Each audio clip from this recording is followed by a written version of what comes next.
کھانا کھاتے وقت بات نہیں کرتے وہ سب گناہ ہوتا ہے. کتنی بار سن چکے ہیں یہ سب، شاید بچپن سے. حالانکہ کھانا کھاتے وقت بات کرنا گناہ نہیں ہے اور نہ ہی اس پر کوئی صریح ممانعت آئی ہے.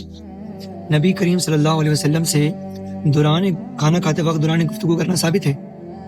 آپ صلی اللہ علیہ وسلم سوالات کے جوابات بھی دیتے تھے، صحابہ کرام سے گفتگو بھی فرماتے تھے، جس کے بارے میں صحیح بخاری اور صحیح مسلم میں حضرت ابو ہریرہ رضی اللہ تعالیٰ عنہ سے احادیث نقل کی گئی ہیں.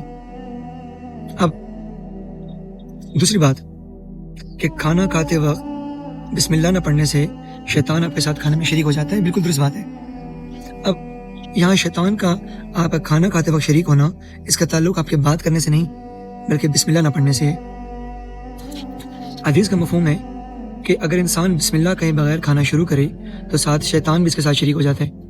اب یعنی باتیں کرنے سے نہیں، بسم اللہ چھوڑنے سے شیطان شریک ہوتا ہے.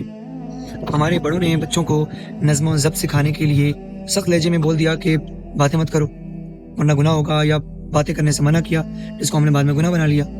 اب آپ کو کب نہیں بولنا چاہیے؟ نمبر 1، جب آپ کے منہ میں لقمہ ہو تو بات کرنا بے ادبی ہوتی ہے. نمبر 2، کھانا کھاتے وقت بات کرنا، کھانا پہ گلے میں اٹک سکتا ہے لقمہ وغیرہ. اب بڑوں نے ادب و سلیقہ سکھانے کے لیے خاموشی پر زور دیا. سب اچھا اخلاق ہے لیکن اس سے فرض یا گناہ کا کوئی مسئلہ نہیں ہے.